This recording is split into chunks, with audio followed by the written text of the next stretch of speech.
I am Ariana Miller, born and raised in a wealthy family in the upscale Buckhead neighborhood of Atlanta.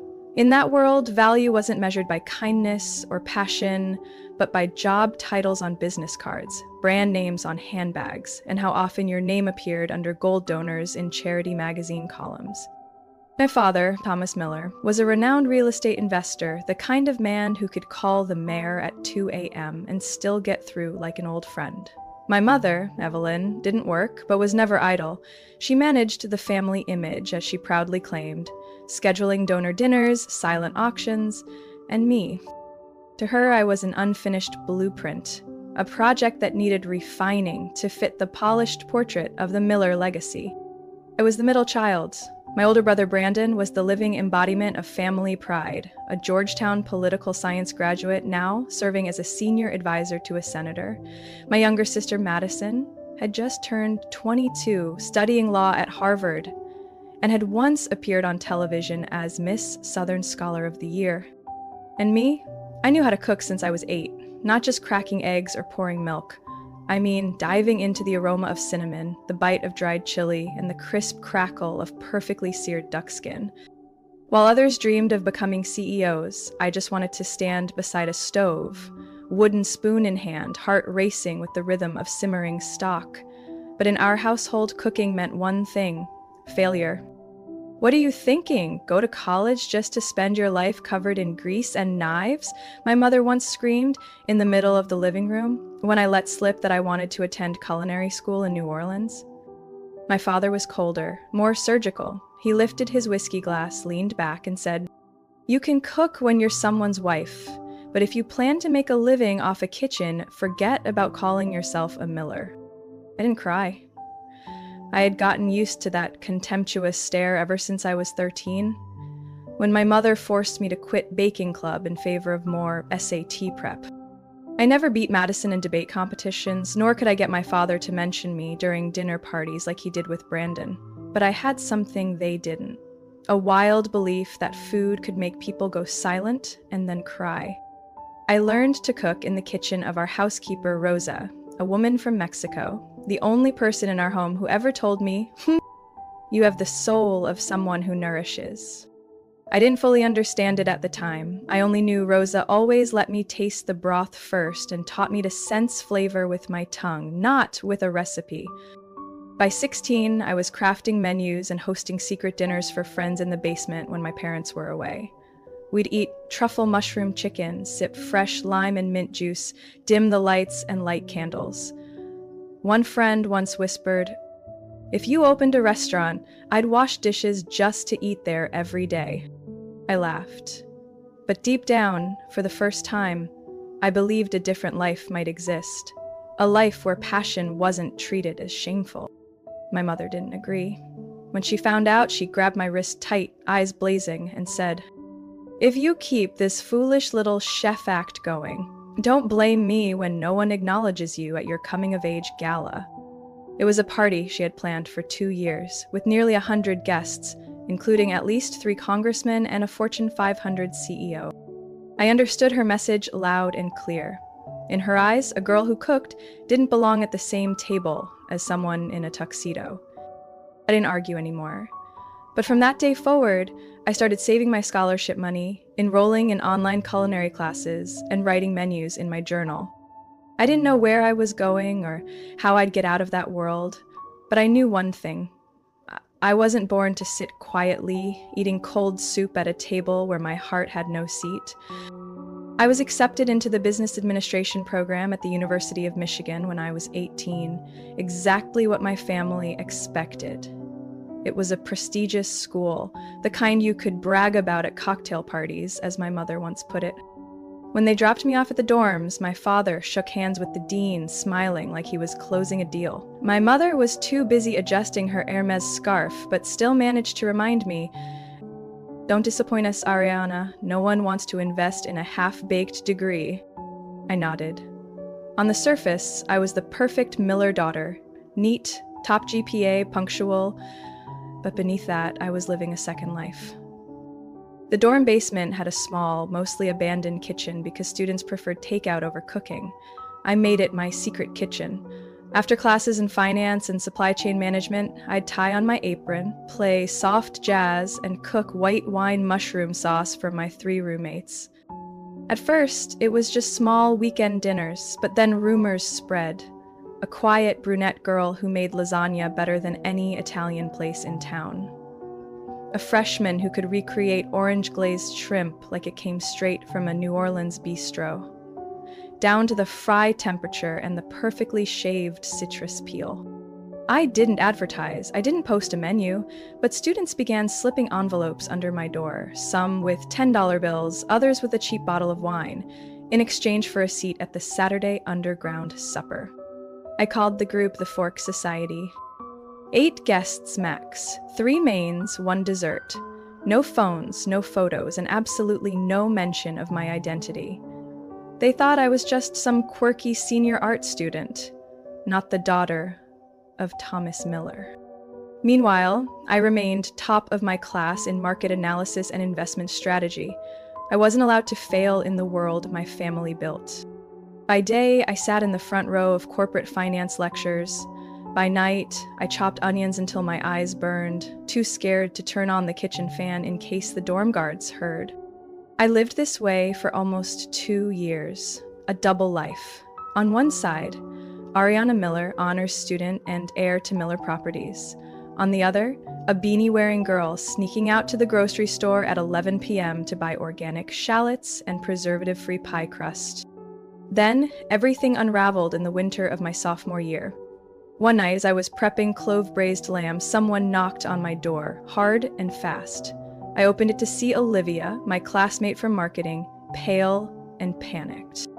"Ariana, you're on BuzzFeed." I froze. She held out her phone. The headline read, "The hidden star of the Fork Society, underground chef taking East Campus by storm." The photos weren't clear, but the corner of the room, my copper pot, the striped scarf I always tied in my hair, it was all unmistakable. I knew who took them, a communications student who had once attended dinner and quietly filmed. I had suspected something from his expressions, but not enough to act. The article went viral within hours. Someone sent the link to my mother. 3 days later, I got a video call. She didn't say hello. Her voice was sharp, cold. How embarrassing. A Miller cooking in a basement like some vagrant.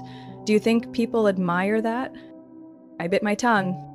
"We're going to handle this. You'll apologize publicly, shut down this nonsense, and return to the proper path. Understood?"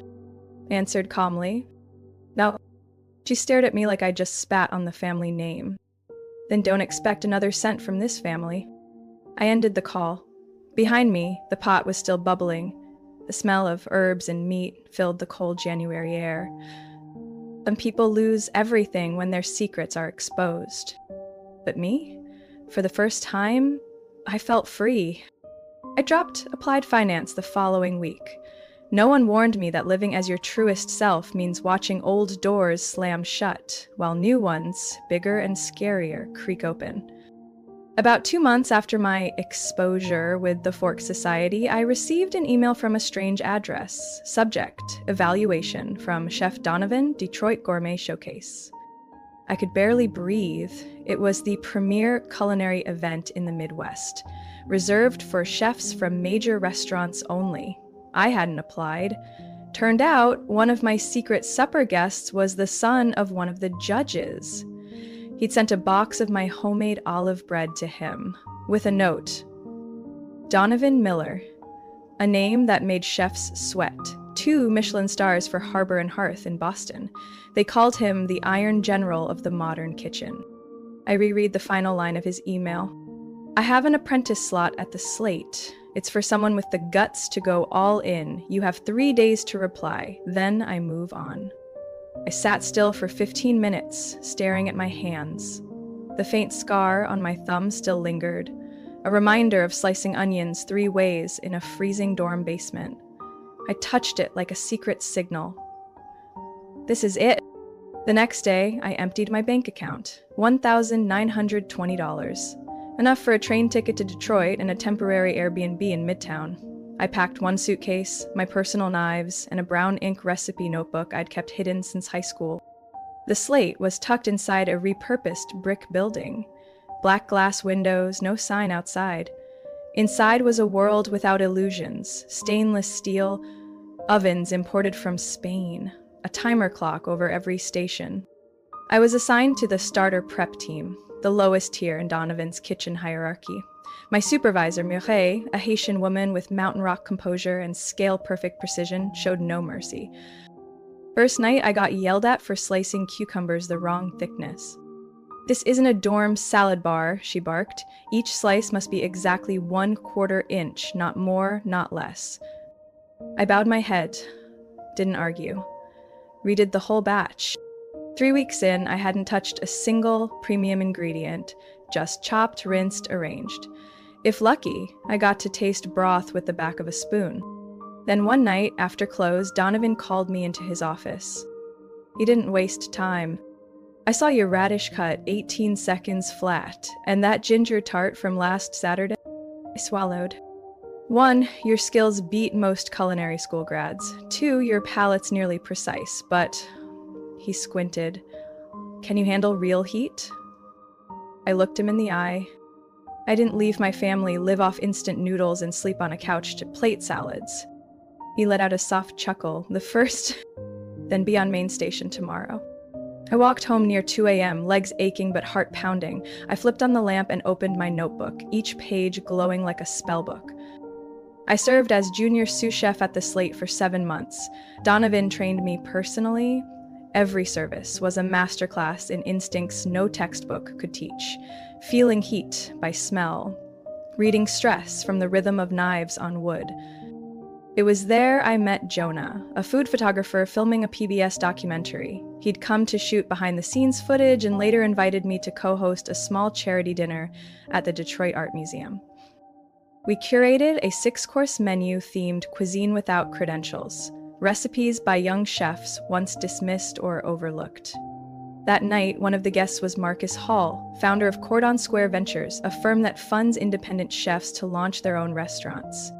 After dessert, a chilled lemon butter tart with poppy seed sauce, he walked up to me, eyes lit like he'd just struck gold. "Ms. Ariana, we need to talk. Ever thought about owning your own restaurant?" I clutched my water glass to steady my hand, not because I didn't know the answer, but because I knew it too well. I turned 23 in a 3rd-floor apartment on Detroit's east side where the hot water came and went and the rats were as bold as special ops. It had 2 bedrooms but was divided into 3 living spaces using folding partitions. I slept on an old mattress by the window, next to a broken heater and a few potted plants I kept to mask the musty scent of peeling walls. My housemates included Clara, a nocturnal interior design student who lived like a vampire, Deshawn, a delivery driver and aspiring rapper, and Cam, a stage tech who tested lighting rigs right in our kitchen. We weren't family, but we were a bunch of quiet strugglers trying to survive. By day, I worked as a line cook at a newly opened restaurant in Midtown, handling nearly all the hot dishes on the middle station. Mornings started at 6 a.m. with deliveries, sorting, and prep, and ended after midnight when I was the last one scrubbing the kitchen. I didn't own a car. In winter, I wore a knit hat, wrapped my scarf twice, and walked over a mile through ankle-deep snow to make my morning shift.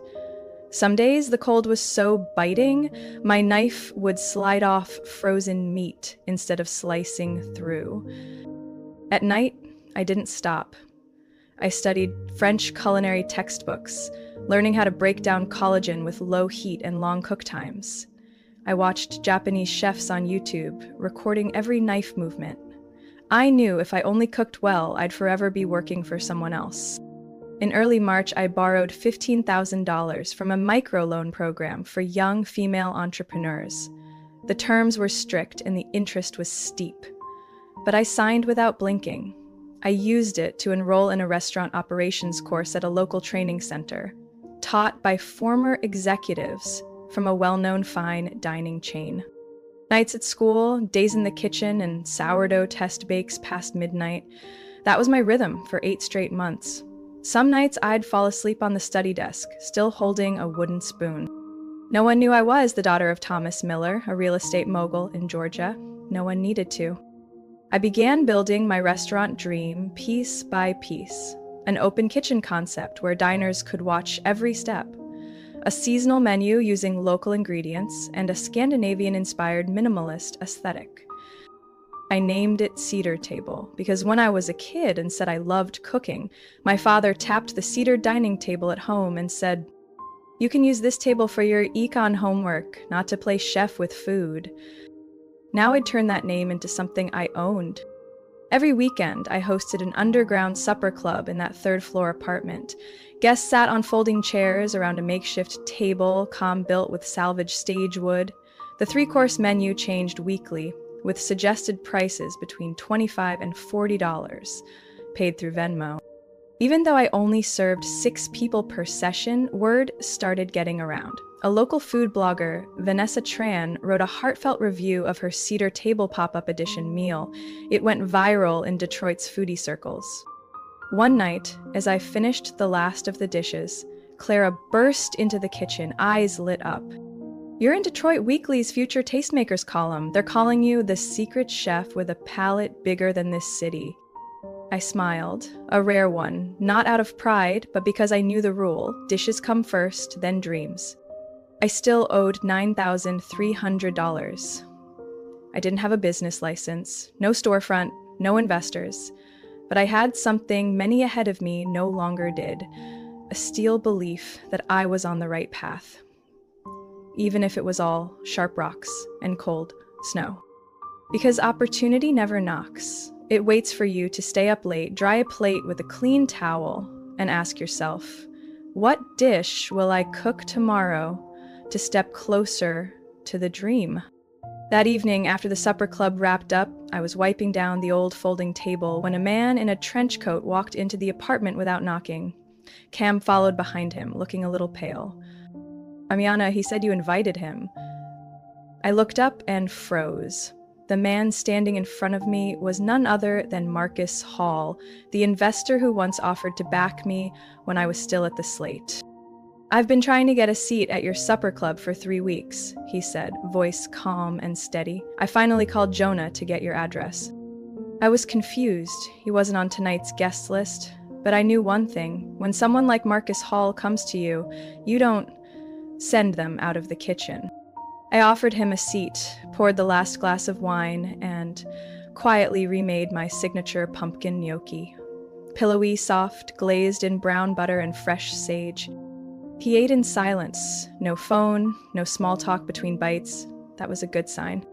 When he put his fork down, he asked only one question. "How much risk are you willing to take for your dream?" I answered without hesitation. "I've already risked 100%. Now I just need someone to believe in it with me." 4 weeks later, we signed the official partnership. Marcus agreed to invest $1.2 million on the condition that I remain executive chef and co-own 40% of the startup restaurant. He had the connections to secure a prime space, a former bank on Randolph Street, right in the heart of downtown Detroit. I named the restaurant Rowan, a tree symbolizing protection and renewal, a reminder that no matter how much the past tried to bury me, I stood back up. The design was led by Clara herself. Cool ash tones, reclaimed wood, frosted glass. Every table was positioned so diners could see into the kitchen. Not to show off, but to remind them that food comes from sweat and patience. I rehired the same people who stood with me at the supper club. Kim took over operations, Deshawn handled logistics.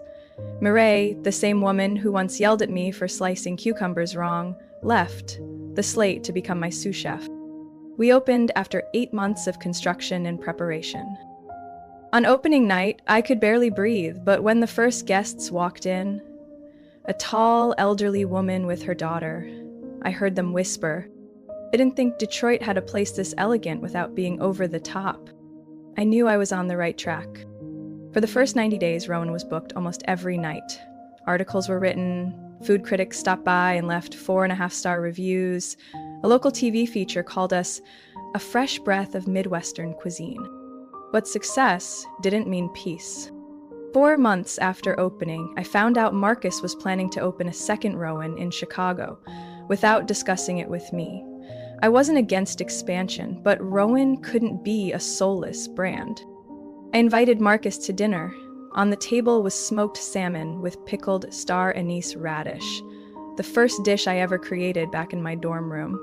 I said plainly, Rowan can be a dream with a soul, or it can be an investment project, but it can't be both. Marcus stayed quiet for a moment, then set down his napkin. Then buy me out. I hadn't expected him to say that, and I definitely hadn't expected him to mean it. 3 weeks later, I held the signed transfer papers. With support from a local women's investment fund, I officially became the sole owner of Rowan just 6 months after its birth. I stood beneath the sign etched into the front window. Rowan, engraved, reflecting the glow of the city at night. I didn't cry. I didn't post a made it photo online. I just stood there. Left hand holding the keys, right hand touching my neck, where I still wore the necklace Grandma Rosa gave me when I was 13, with a silver spoon pendant. And in that moment, I knew. I no longer needed to knock on anyone's door to be let into their world. I had built a door of my own. Thursday afternoon, I was reviewing next week's reservation list when Marla, the front of house manager, handed me a firm, ivory envelope with gold-embossed lettering. The Miller family cordially invites you to the engagement celebration of Madison Miller and Alexander Bryant at Rowan Restaurant, May 18th, 7 p.m. I froze. Madison, my youngest sister. The same girl our mother used to parade around charity events, calling her the brightest hope of the Miller family. The same person who hadn't asked how I was doing for the past 5 years. I opened the reservation list for that day. Private party, 12 guests, booked by Evelyn Miller. No mention of any relation to the restaurant owner. They didn't know. They had booked the engagement dinner for their golden daughter right at the restaurant they once declared I would never be good enough to open. I spent the evening thinking. I could cancel. I could ask someone else to host and vanish into the background, but I didn't. I would be there, not for revenge, but to witness how they'd treat me now, thinking I was still just a girl who cooks. On the evening of May 18th, I wore a simple black dress and old low heels. No jewelry, no heavy makeup. My hair neatly pinned. I walked in through the front entrance, not the kitchen like I usually did. Marla looked at me like she'd seen a ghost. "Are you sure?" she whispered as I passed. I nodded. "I'm just a regular guest tonight." My family had arrived early. They occupied the long table at the center of the room, the most prominent spot. My mother wore a cream Chanel suit, holding a glass of red wine like a performer mid-act. Madison, the bride-to-be, beamed next to her fiancé Alexander, who looked exactly like his LinkedIn profile picture. Brandon, my eldest brother, still had the air of a political advisor, gray tie, analytical gaze. My father was critiquing the wine temperature with the confidence of someone who'd never washed a glass in his life. I approached. My mother turned, her eyes instantly scanning me with reflexive judgment. "Oh, Ariana." A pause just long enough to imply, "We didn't expect you to show. We didn't receive your RSV." I didn't think it needed to be formal, I smiled. I just came to congratulate Madison. Madison leaned in to kiss my cheek, a breeze passing through. "That's great, I thought you'd be busy with the kitchen." Alexander shook my hand. "Pleasure to meet you." His voice had the crisp pronunciation of a law school grad, the exact son-in-law profile my mother always dreamed of. I sat at the open seat at the end of the table, received a glass of water from the server. It was Marcus, a seasoned staff member I had trained for 3 months. He glanced at me, curiosity flashing in his eyes, but I gave a subtle shake of my head. Dinner began. The first course was roasted beet soup with basil oil and coconut cream, a dish I created during Rowan's first winter. "Looks interesting," my mother commented, trying a spoonful. "At least it's not too rich." Brandon frowned. "Is this vegan?" "Times change, brother," I murmured. "So where are you working these days?" Brandon pressed. "In a few places." Like a casual restaurant? Or are you selling food online? Alexander chimed in. Detroit has some cool community kitchens. Have you ever worked in one of those? I swallowed a bite of bread. I have, in the past. Madison set her glass down. Are you living alone now? I heard you moved. Yes, I heard that too, I smiled. The investment world is full of rumors. My mother glanced at the menu. Buck with cherry glaze sounds like something a junior chef would try.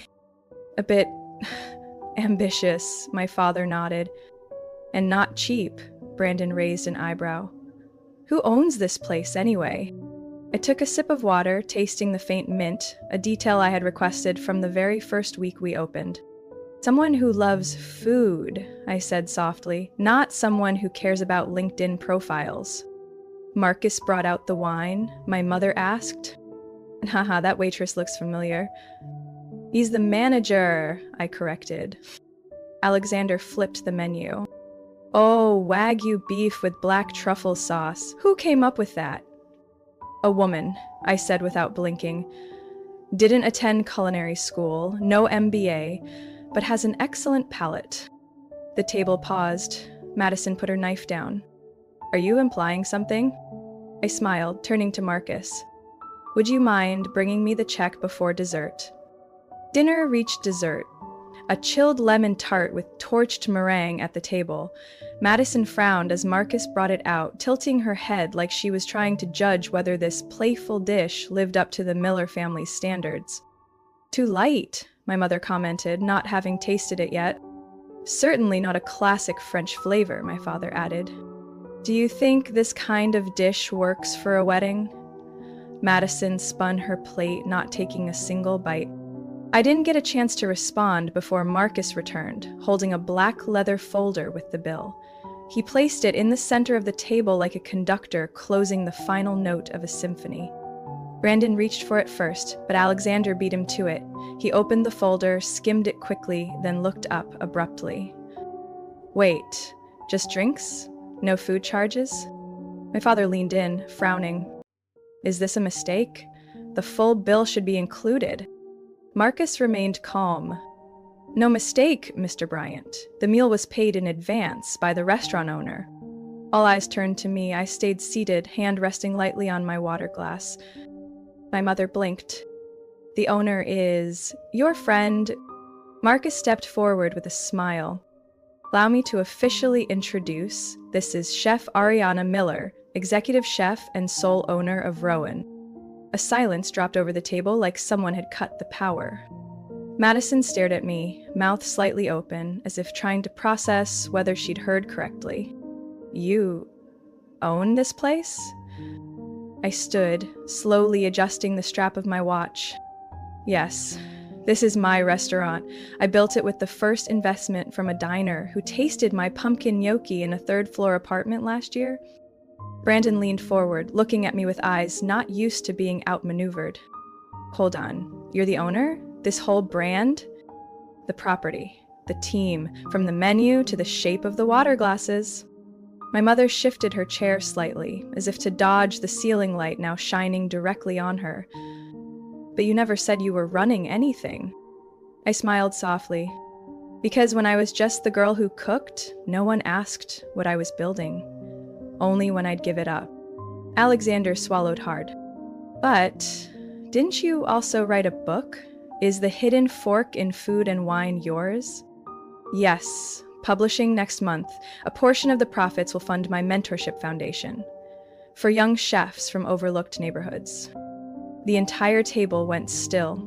I reached into my bag, pulled out a printed mock-up of the book cover, and placed it in front of my mother. She looked at the fine print below my name. Chef, founder, educator. Madison let out a dry, brittle laugh. So, while I thought you were living off frozen meals and coupon clippings, you've been building an entire culinary empire? I said nothing, just nodded. Brandon leaned back in his chair, exhaling. I used to think you threw everything away out of stubbornness. You weren't wrong, I said. I threw away the family's expectations. But I kept myself. My mother clutched her purse strap, lips pressed tight. Ariana, I I honestly had no idea you'd come this far. I looked her in the eye. Didn't know or didn't want to know. She looked down, said nothing. Marcus returned with a tablet. Ms. Ariana, conference room 2 is ready. The Manhattan Investor Group is waiting. I nodded. I'll be right there. As I turned away, my father spoke for the first time all night. You've done something no one in this family imagined, with your own hands. He paused. We owe you an apology. I didn't turn back, but I heard it. As the main doors closed behind me, I didn't feel relief. I didn't feel triumphant. I just felt at peace. 3 days after that fateful evening, I received a message from Madison. Can we meet for coffee? Not to explain. I just want to say this without a dinner table in between. I agreed. We picked a small cafe in Corktown, the kind that serves cappuccinos with slightly clumsy heart-shaped foam but real warmth. Madison arrived on time, wearing minimal makeup and for the first time a hoodie without accessories.